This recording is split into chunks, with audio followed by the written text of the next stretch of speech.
YouTube channel medical and nurses सब। आज हम एक पेपर सॉल्व करने वाले हैं। ये रहा पूरा पेपर। तो यहाँ पर इस पेपर में जो भी क्वेश्चंस हैं आपके अपकमिंग टाइम में बहुत ही ज़्यादा हेल्पफुल रहने वाले हैं।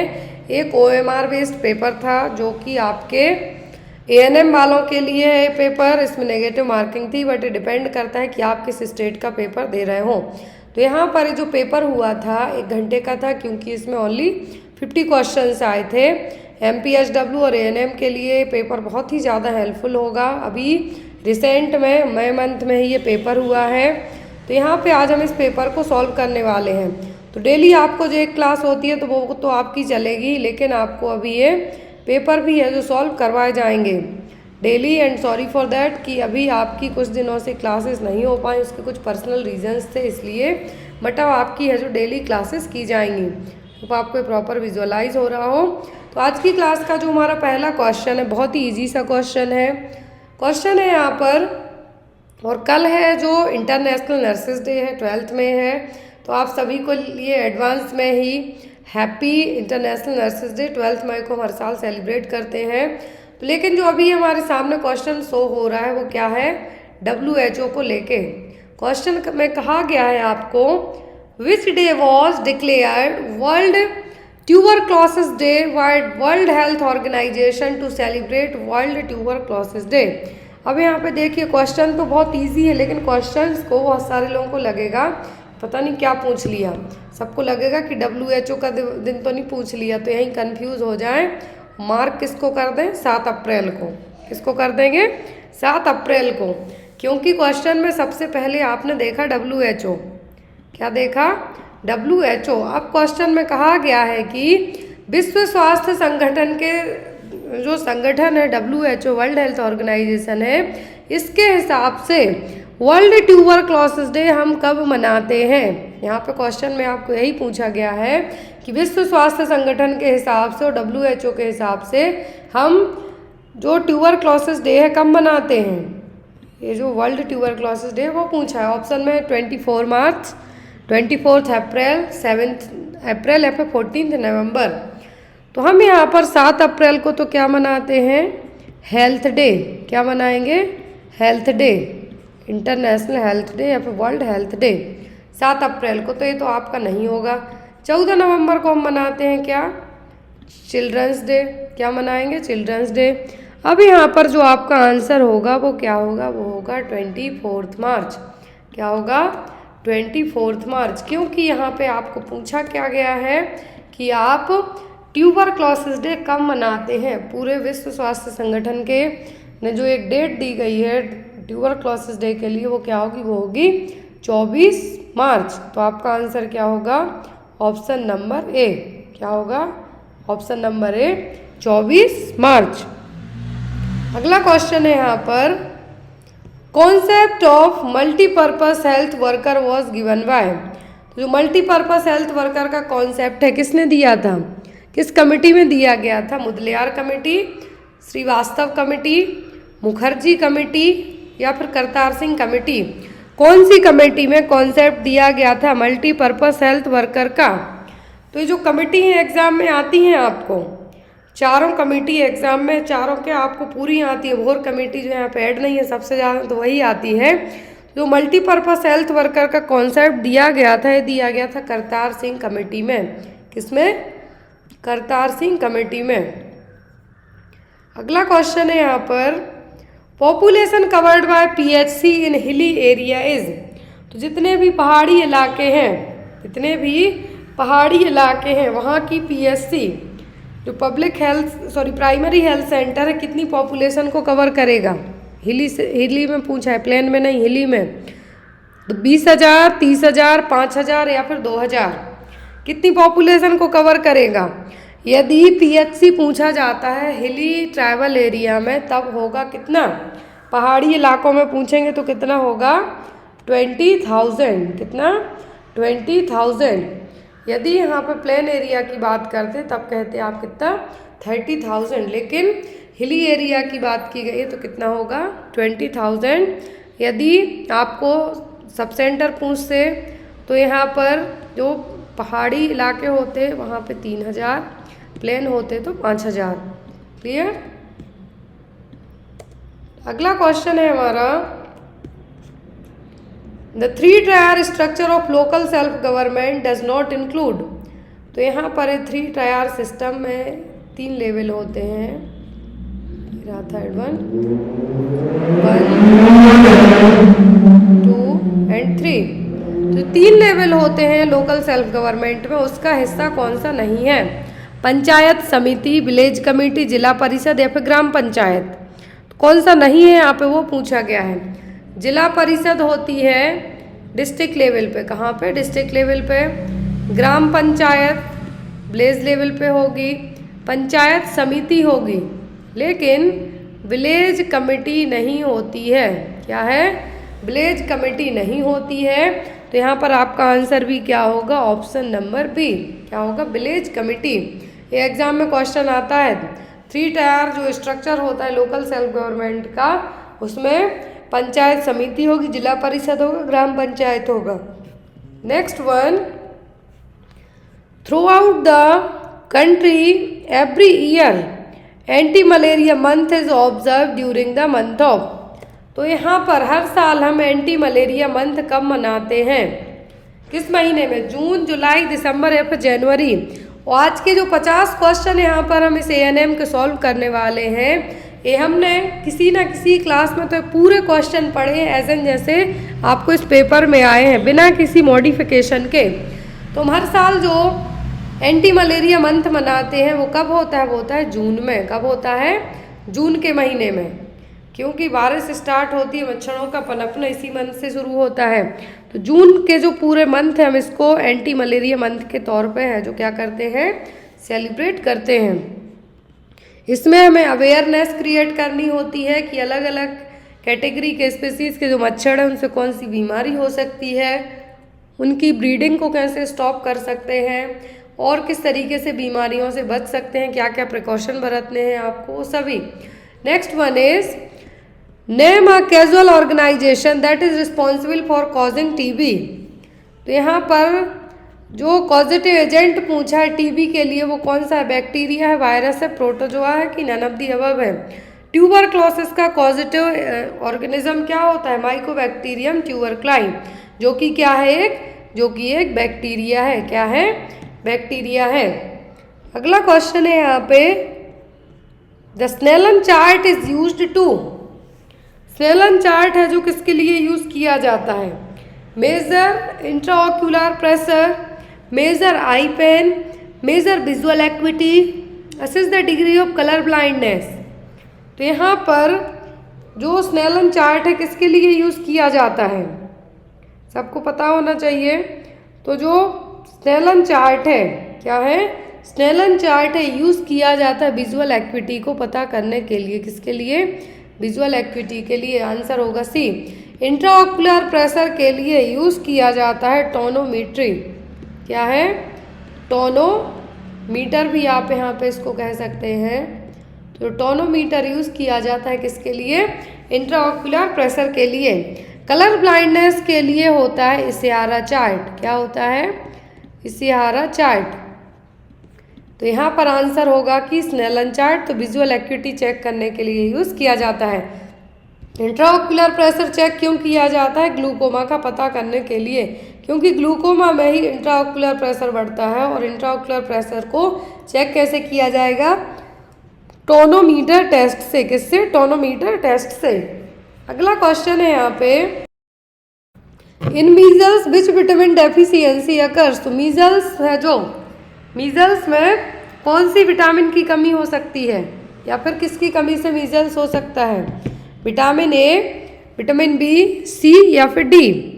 किसकी कमी से हो सकता है मीजल्स? मीजल्स की जो वैक्सीन दी जाती है जब आफ्टर कंप्लीशन ऑफ 9 मंथ, उसके बाद विटामिन ए भी दिया जाता है ओरली। तो यहाँ पर विटामिन ए है जो, क्या होगा? Vitamin A.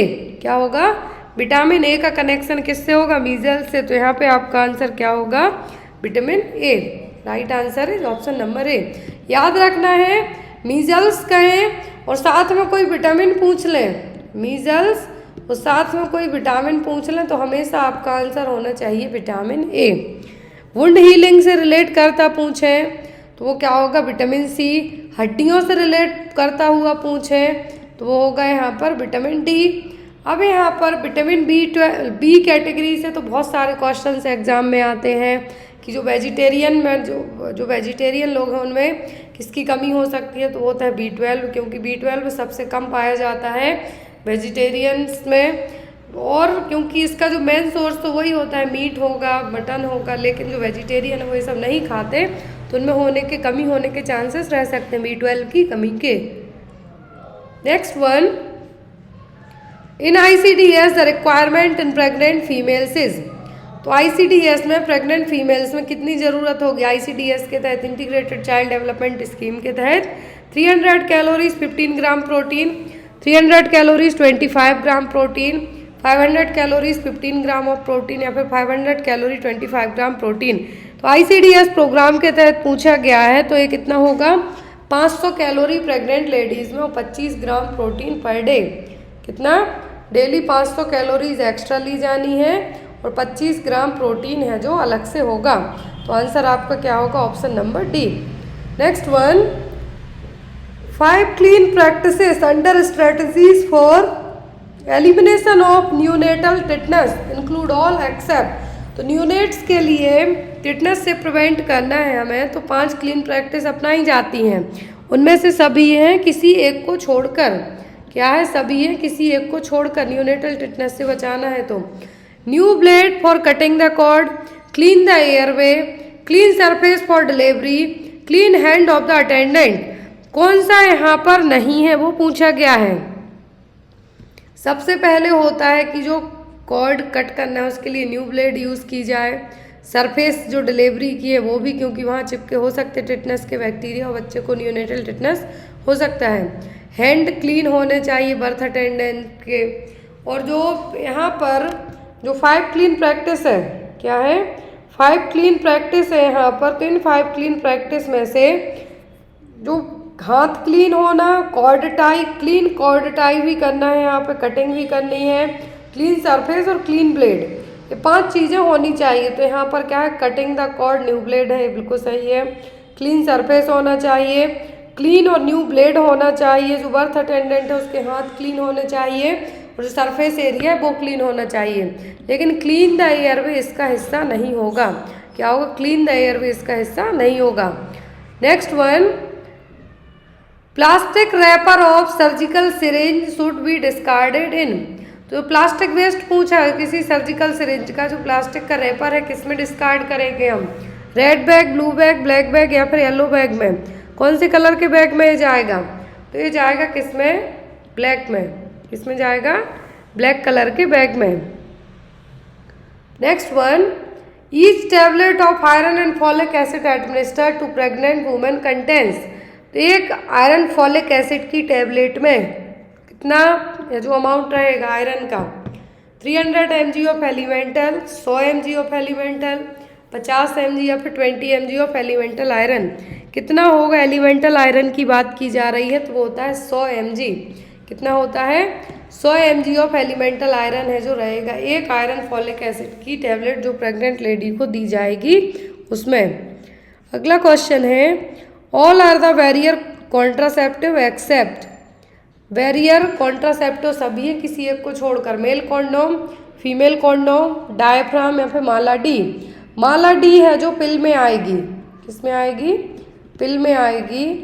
लेकिन यहाँ पर diaphragm, female condom, male condom, ये सब किस में आएंगे, बैरियर में। किस में आएंगे, बैरियर में। तो यहाँ पे आपका आंसर क्या होगा, option number D. Next one, a combination of medication which are applied to treat tuberculosis is. TB को ट्रीट करने के लिए कॉम्बिनेशन पूछा है, to generate a better response, to decrease the resistance of the entity to the treatment, या फिर either B और none of the above.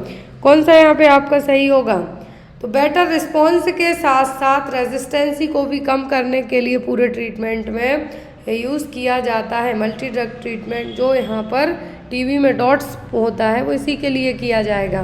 तो आपको आंसर क्या होगा, दोनों क्या होंगे, दोनों।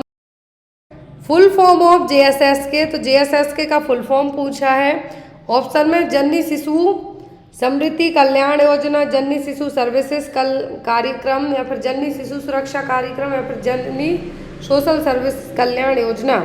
एक होता है JSY मतलब कि जननी सुरक्षा योजना, एक है यहाँ पर JSSK जननी शिशु सुरक्षा योजना। इसको आप किस नाम से जान सकते हैं, जननी शिशु सुरक्षा कार्यक्रम, जो कि एक इनिशिएट लिया गया था। क्या है, एक इनिशिएट लिया गया था 1 जून 2011 को। तो यहाँ पे इसका आंसर क्या होगा, जननी शिशु सुरक्षा कार्यक्रम। ऑप्शन नंबर C सही होगा इसका। लॉन्च हुई थी यह योजना 1 जून 2011 में। कब, 1 जून 2011 में योजना है जो लॉन्च की गई थी प्रेग्नेंट लेडीज़ के लिए, जो हॉस्पिटल डिलीवरी को बढ़ावा देने के लिए, चाहे वो नॉर्मल हो या सिजेरियन सेक्शन की डिलीवरीज हो। इसका मेन ऑब्जेक्टिव यही रखा गया था कि इन्फेंट मोर्टेलिटी रेट को कम करना है। कैसे, इंस्टीट्यूशनल डिलीवरीज को बढ़ावा देके। तो यहाँ पर जो JSSK का फुल फॉर्म क्या होगा, जननी शिशु सुरक्षा कार्यक्रम 1 जून 2011 को लॉन्च हुई थी इंस्टीट्यूशनल डिलीवरीज को बढ़ावा देके, ताकि जो इन्फेंट मोर्टेलिटी रेट है उसको कम किया जा सके। Next one, a baby is considered normal if Apgar score is, यदि अपगार स्कोर कितना है तो बेबी को नॉर्मल में कंसीडर किया जाएगा। More than 8, more than 10, between 5 to 8, या फिर बिटवीन 4 to 7।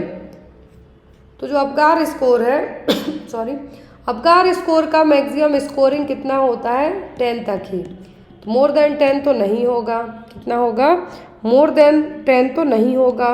बिटवीन 5 to 8 और 4 to 7 ये भी नहीं होगा आपका। माइल्ड और मॉडरेट उसमें चले जाएंगे बच्चे। मोर देन 8 होगा, मतलब कि इसकी जो मैक्सिमम रेंज है वो 10 होती है। मोर देन 8 होगा मतलब बच्चा क्या है, नॉर्मल है। तो यहाँ पर अपगार स्कोर को नॉर्मल कंसीडर कब किया जाएगा, जब मोर देन 8 हो। लेकिन लेस देन 10 तो 8 to 10 आप मान सकते हैं, या फिर 8 से 9 मान सकते हैं, लेकिन 10 से ज़्यादा होगा नहीं। 5 से 8 तक नॉर्मल में कंसीडर किया जाएगा नहीं। Next one, management of nephrotic syndrome include except, nephrotic syndrome के सभी मैनेजमेंट हैं किसी एक को छोड़कर। Care of oedematous skin, high sodium and low protein diet, complete bed rest, low sodium and high protein diet. कौन सा यहाँ पे सही होगा, तो नेफ्रोटिक सिंड्रोम में प्रोटीन यूरिया तो होता है, तो प्रोटीन तो आप देंगे ही नहीं और कम करने की एडवाइस देंगे, सोडियम ज़्यादा देंगे। तो यहाँ पे आपका आंसर क्या होगा, high sodium and low protein diet. क्या होगा, high sodium and low protein diet. Next one, Asha is posted at, तो आशा की पोस्टिंग कहाँ होती है, ऑप्शन में है village level, sub centre level, primary health centre level, या फिर कम्युनिटी हेल्थ सेंटर लेवल। तो आशा वर्कर की जो पोस्टिंग की जाती है एक्रीडिटेड सोशल हेल्थ एक्टिविस्ट है, इनकी पोस्टिंग की जाती है कहाँ पे, गांव लेवल पे।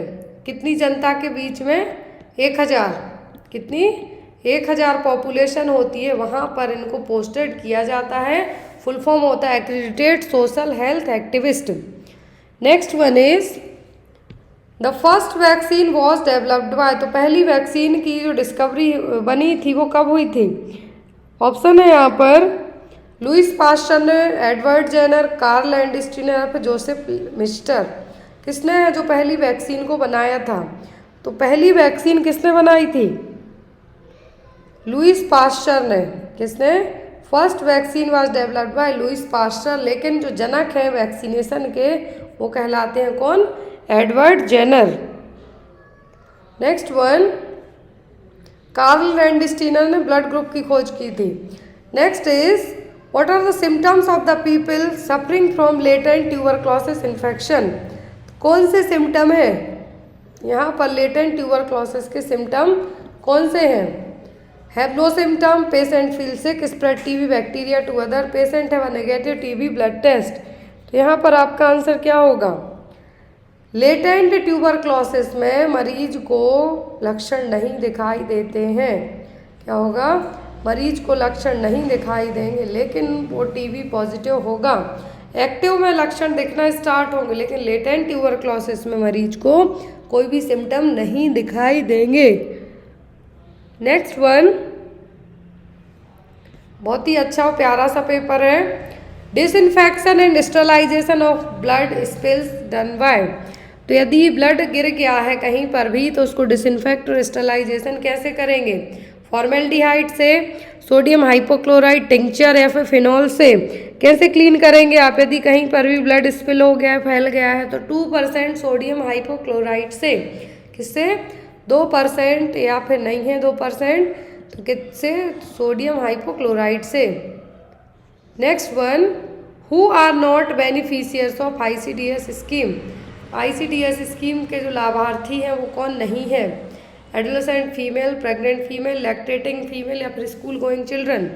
तो यहाँ पर जो फ़ायदा उठा सकते हैं ICDS का, एडोलेसेंट फीमेल 19 साल तक की, प्रेग्नेंट फीमेल, लैक्टेटिंग फीमेल, लेकिन स्कूल जाने वाले बच्चे नहीं। यहाँ पर बिलो 6 ईयर तक के बच्चे हैं जो आंगनवाड़ी में जाते हैं वो। तो यहाँ पर जो आपका आंसर होगा वो क्या होगा? Option number D. Next one,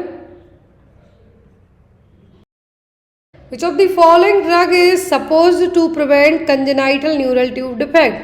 किससे आप congenital neural tube defect को प्रिवेंट कर सकते हैं? फॉलिक एसिड से, थियामीन से, राइबोफ्लोविन से कि पायरिडॉक्सिन से? पायरिडॉक्सिन तो प्रेगनेंसी में दिया जाता है वॉमिटिंग के लिए। किसके लिए? वॉमिटिंग को रोकने के लिए। थियामीन नहीं दिया जाएगा। फॉलिक एसिड से। किससे? कंजेनाइटल न्यूरल ट्यूब डिफेक्ट जो एनटीडी है होने वाले बच्चे में आप प्रिवेंट कर सकते हैं। किससे? कंसीव करने के साथ ही फॉलिक एसिड स्टार्ट कर देना है उससे, क्योंकि जो न्यूरल ट्यूब बनती है वो फॉलेट से बनती है। माँ के शरीर में होता है लेकिन कभी कभी उतनी पर्याप्त मात्रा नहीं होगी कि उस न्यूरल ट्यूब को बना पाए, इसीलिए बाहर से दिया जाएगा। तो जो आपका आंसर होगा वो क्या होगा? Folic acid. Next one, cereal rich in calcium is, तो किस में है? जो कौन से सेरेल्स हैं जिसमें कैल्शियम होगा? मैजे में, रागी, व्हीट या फिर ज्वार में? किस में होगा? तो सबसे ज़्यादा कैल्शियम होता है किस में? रागी में। साउथ इंडिया में आप आएंगे, क्योंकि मैं लास्ट बहुत साल से यहाँ पे हूँ, 8 से 9 साल हो गए मुझे।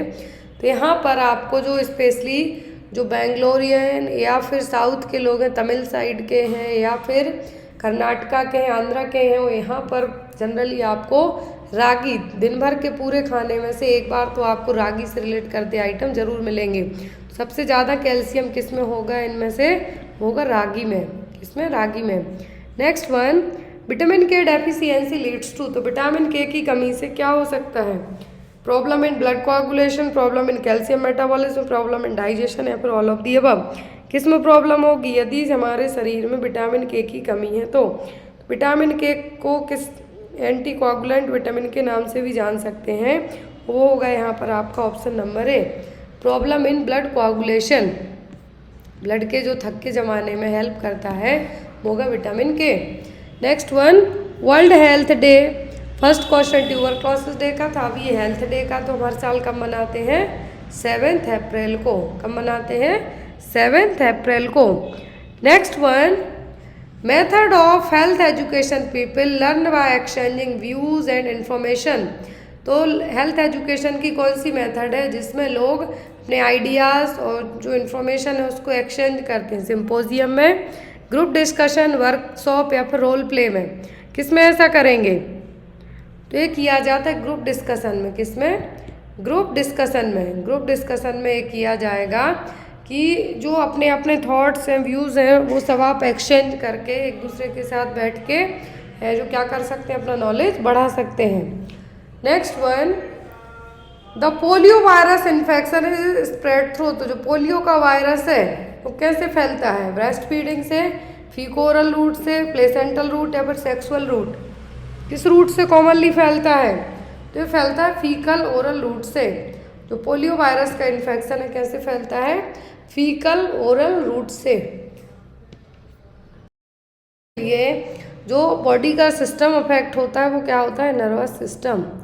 याद रखना है यहाँ पे आपको। जो इसका वायरस फैलता कैसे वो होता है? फीको ओरल रूट के थ्रू। किससे? फीको ओरल रूट के through. Next one, the term for excessive urination at night, यदि रात में बहुत ज़्यादा यूरिन पास आउट करते हैं तो क्या है? पॉलीयूरिया। इसमें तो 2 लीटर या फिर 2000 ml 24 आवर में पास करा है तो क्या कहलाएगा? पॉलीयूरिया। नॉक्ट्यूरिया का मतलब होगा नाइट में। कैसे? नाइट में। हेमेट्यूरिया का मतलब होगा यूरिन के साथ में किसका आना, ब्लड का आना, किसका आना, ब्लड का आना। तो यहाँ पर एक्सेसिव यूरिनेशन एट नाइट क्या कहा जाएगा, नॉक्ट्यूरिया, क्या होगा, nocturia. Next one, the common pulse site used for taking a pulse on a patient is, सबसे कॉमनली आप पल्स है जो कहाँ पे चेक करेंगे, ब्रेकियल, रेडियल, एपिकल या फिर टेम्पोरल। तो सबसे कॉमनली जो चेक की जाती है वो होती है कौन सी आर्टरी, रेडियल आर्टरी में, कहाँ पर, रेडियल आर्टरी। एपिकल चेक करते हैं आप किस में, इन्फेंट्स में, बच्चों में, चेस्ट के यहाँ पे चेक करेंगे वो क्या होगी, एपिकल। बड़ों में आप करते हैं जनरली कौन सी, कैरोटिड, यदि ऑप्शन में कैरोटिड है तो उसको मार्क कर सकते हैं नेक के यहाँ पर। लेकिन यदि बच्चों में बात करें तो आप कान के ऊपर जो टेम्पोरल आर्टरी है यहाँ भी चेक कर सकते हैं। अब यहाँ पर यदि कॉमन पल्स के लिए बात करें तो सबसे पहले आप बोलेंगे, अच्छा सा नहीं लग रहा, तो सबसे पहले आपका हाथ ही पकड़ा जाता है, वो आर्टरी में पल्स चेक की जाती है, वो होती है रेडियल आर्टरी, क्या होगी, radial artery. Next one, which of the following is the most common cause of goitre, goitre किसके कारण होगा, आयोडीन की कमी से, आयोडीन की एक्सेस से, क्वासिओर्कर से कि इंसुलिन से। इंसुलिन से तो डायबिटीज़ का कनेक्शन होगा, क्वासिओर्कर और मरासमस, प्रोटीन, एनर्जी, माल न्यूट्रिशन के टाइप हैं किसके, पीएम के। आयोडीन की एक्सेस होगी कि कमी होगी ग्वाइटर में, तो ग्वाइटर होता है आयोडीन की कमी के कारण, जिसको घेंगा कहेंगे, ये होता है किसके कारण, आयोडीन की कमी के कारण। आपके खाने में जो नमक खा रहे हैं उसमें आयोडीन की कमी हो इसलिए। एक और क्वेश्चन आता है कि कौन सा एलिमेंट और कौन सा मिनरल हेल्पफुल होता है थायराइड ग्लैंड के लिए, तो वो क्या होता है, वो है आयोडीन। याद रखना है आपको, आयोडीन से रिलेट करके क्वेश्चन ग्वाइटर आ गया। आपको यहाँ पर क्रेटनेस में पूछ सकते हैं, हाइपोथायराइडिज्म में पूछ सकते हैं, हाइपर भी पूछ सकते हैं। इस तरीके के क्वेश्चन आपके नॉन कम्युनिकेबल डिसीज में इंक्लूड किए जाते हैं। Next one, which position is recommended for a patient experiencing difficulty in breathing, जिसको सांस लेने में दिक्कत हो रही है, क्या हो रही है, सांस लेने में दिक्कत हो रही है, जिसको हम क्या टर्म यूज़ करते हैं, डिस्निया, क्या यूज़ करेंगे, डिस्निया, डिस्निया टर्म यूज़ किया जाता है। अब इस डिस्निया के लिए कौन सी पोजीशन बेस्ट होगी, प्रोन, सुपाइन, फॉलोअर्स या फिर ट्रेंडलैंड वर्ग। ट्रेंडलैंड वर्ग तो जनरली यूज़ की जाती है यदि आईसीपी बड़ा हुआ हो तब, आईसीपी बड़ा हुआ हो तब, और कॉर्ड प्रोलैप्स हो रही हो तब भी फॉलोअर्स पोजीशन यहाँ पे यूज़ की जाएगी। कौन सी, फॉलोअर्स पोजीशन या फिर हाई फॉलोअर्स पोजीशन यूज़ की जाएगी। यदि सांस लेने में दिक्कत हो रही है तो कोई वेजाइनल एग्जामिनेशन किया जाना है तब की जाती है कौन सी, लिथोटोमी। यदि रेक्टल एग्जामिनेशन होना है तो साइड लाइंग पोजीशन है जो यूज़ की जाएगी। Next one, what is the purpose of providing back massage to bed ridden patient, यदि मरीज क्या है, कंप्लीट पलंग पर लेटा हुआ है, बेड रिडन है, तो बैक मसाज का पर्पस क्या होना चाहिए, इंटरटेनमेंट के लिए, promote circulation and comfort, preventing infection to the patient, evaluating skin condition of the patient. किसके लिए आप बेड रिडन पर्सन की बैक मसाज करेंगे, तो बेड रिडन पर्सन में बैक मसाज का जो रीज़न होता है वो यहाँ पर एक लौता वही है कि सर्कुलेशन और कंफर्ट दोनों प्रोवाइड करने हैं। क्या करना है, सर्कुलेशन और कंफर्ट है जो दोनों प्रोवाइड करना है। तो यहाँ पे आपका आंसर क्या होगा, ऑप्शन नंबर बी। जब बेड रिडन के पर्सन में सबसे ज़्यादा बेड सोर होने के चांसेस होते हैं और उनको जो स्केल यूज़ की जाती है उसको क्या कहते हैं, Braden scale. Next one, as per RCH community health centre is, reproductive child health के हिसाब से जो CSC है कम्युनिटी हेल्थ सेंटर है वो क्या है, first referral unit, secondary referral unit, tertiary referral unit या फिर नन ऑफ द अबव। जो फर्स्ट रेफरल यूनिट कंसीडर किए जाते हैं होते हैं कम्युनिटी हेल्थ सेंटर। क्या होते हैं, कम्युनिटी हेल्थ सेंटर, जिसको हम फर्स्ट रेफरल यूनिट के नाम से भी जान सकते हैं, क्योंकि यहाँ पर सब सेंटर के बाद लोग हैं जो कहाँ पे भेजे जाते हैं, कम्युनिटी हेल्थ सेंटर के लिए ही भेजे जाएंगे। और कम्युनिटी हेल्थ सेंटर को माना जाता है कौन सा, first referral unit. Next one, above normal pulse rate is called, यदि पल्स रेट नॉर्मल से ज़्यादा है तब क्या कहेंगे, टैकिपनिया, हाइपरपायरेक्सिया, अरिथमिया या फिर टैकिकार्डिया। टैकिपनिया कहा जाता जब रेस्पिरेटरी रेट, क्या है, रेस्पिरेटरी रेट, एपनिया मतलब एब्सेंस हो जाए, सांसें रुकना, सांसें ही रुक जाएं। टेकिपनिया की बात की जा रही है, तो टेकिपनिया का मतलब यहाँ पे क्या होगा, जो रेस्पिरेटरी रेट है 25 से ज़्यादा होना। हाइपरपैरेक्सिया मतलब बॉडी का टेम्परेचर 102 से ज़्यादा होना। अरिथमिया में रिदम गड़बड़ होगी, ये कहलाएगा क्या, टैकीकार्डिया, जिसमें पल्स रेट 100 से ज़्यादा चली जाएगी, वो यहाँ पे कहलाएगा क्या, tachycardia. Next one, which on the following is an airborne disease, तो इनमें से एयरबॉर्न डिसीज कौन सी है, टाइफॉइड, ट्यूबरक्लोसिस, कालाजार या फिर मलेरिया। ऐसी बीमारी जो हवा में फैले तो वो यहाँ पर एक ही हो सकती है, वो होगी ट्यूबरक्लोसिस। कौन सी, ट्यूबरक्लोसिस, क्योंकि टाइफॉइड है कंटामिनेटेड फूड और वाटर से होगा, मलेरिया मच्छर के काटने से होगा, लेकिन जो हवा में वायरस बैक्टीरिया फैला सकते हैं एयरबॉर्न डिसीज, वो यहाँ पर टीबी होगी, जो कि यदि टीबी पॉजिटिव वाला मरीज है आपके पास, छींके खांसे उससे। Next one, which of the following is the appropriate route of administration for insulin, तो इंसुलिन किस रूट से दिया जाता है, इंट्रामस्कुलर, इंट्राडर्मल, सबक्यूटेनियस या फिर इंट्रावीनस। किस रूट से इंसुलिन देते हैं हम, तो इंसुलिन दिया जाता है कहाँ से, सबक्यूटेनियस रूट से। कौन से रूट से, सबक्यूटेनियस रूट से।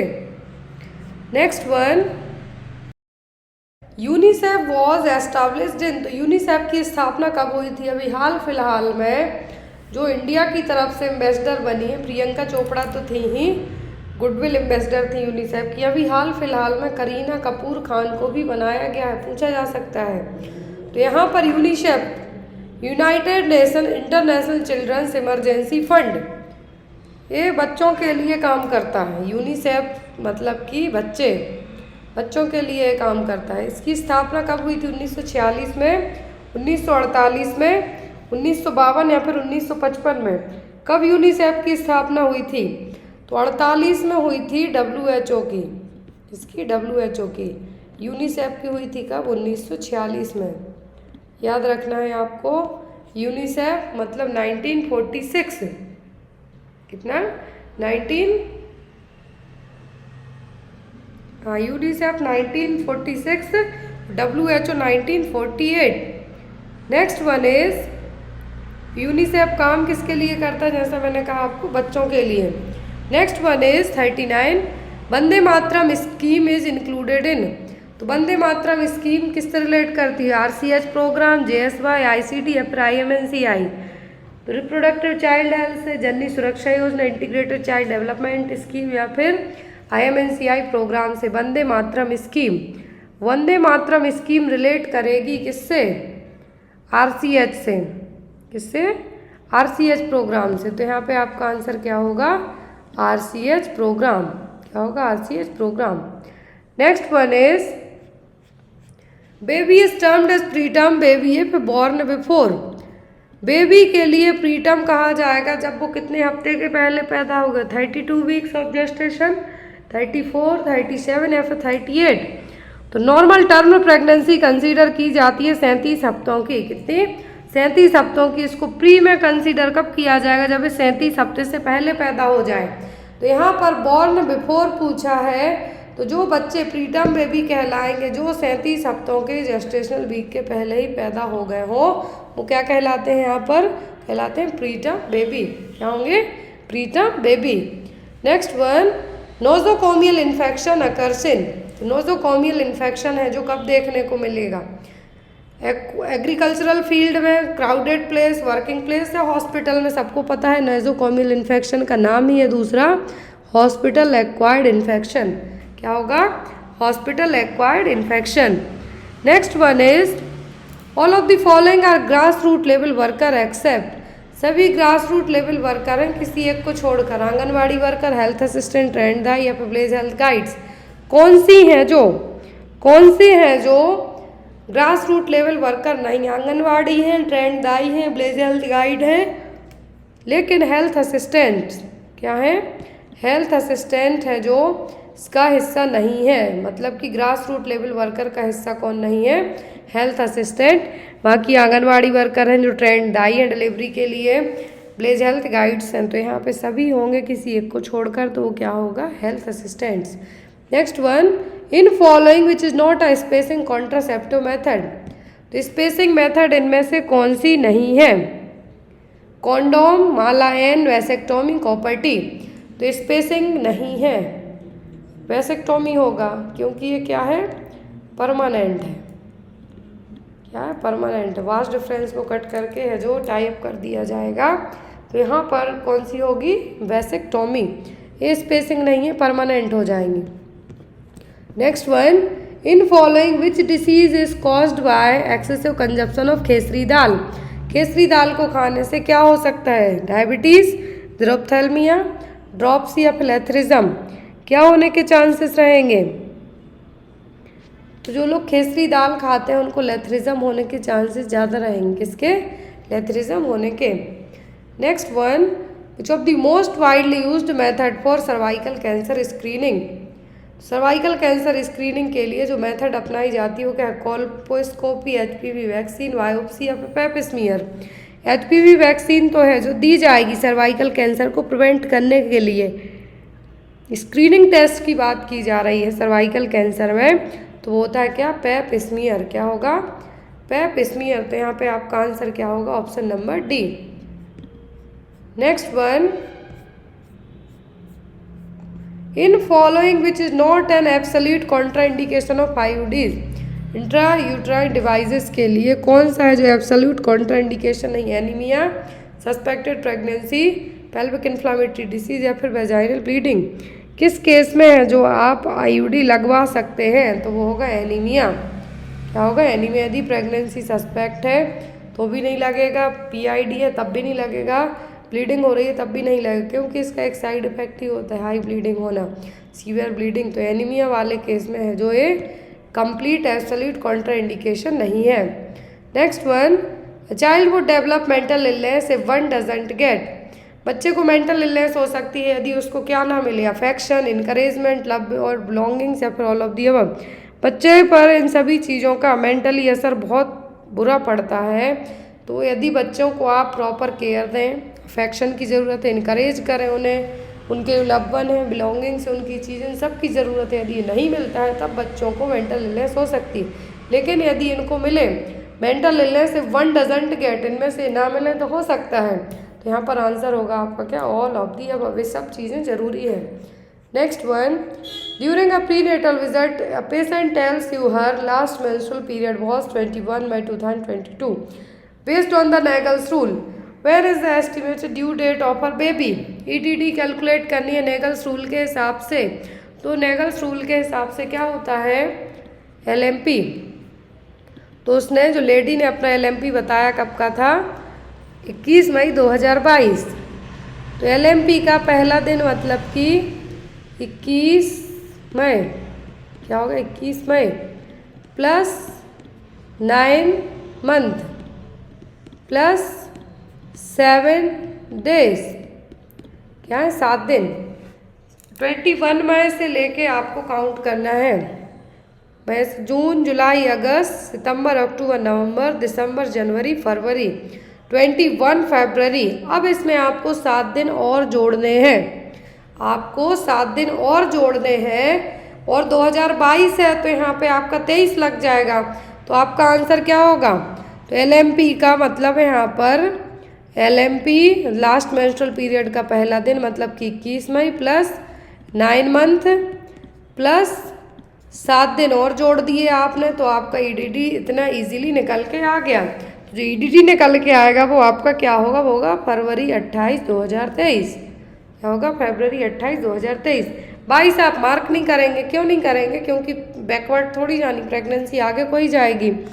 Next one, arthritis is a disease of. तो अर्थराइटिस कहाँ की बीमारी? लिवर की, जॉइंट्स, स्किन या किडनी।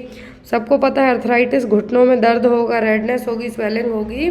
तो किसकी बीमारी हो गई? जॉइंट्स की।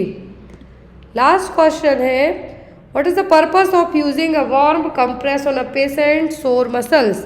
यदि मसल्स में दर्द हो रहा है तो वार्म कंप्रेशन क्यों किया जाएगा? To induce the sleep, to cool down the area, to increase blood flow and relax muscles, to minimize the need for repositioning. क्या होगा यहाँ पर?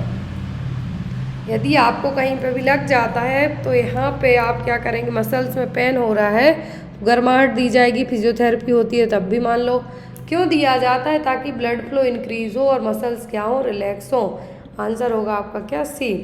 तो ये था पेपर। आई होप आपको पेपर अच्छा लगा हो। कोई डाइट आपको इस पेपर को रह जाए तो आप बेझिझक होकर पूछ सकते हैं। Thank you for watching us. Bye bye, take care.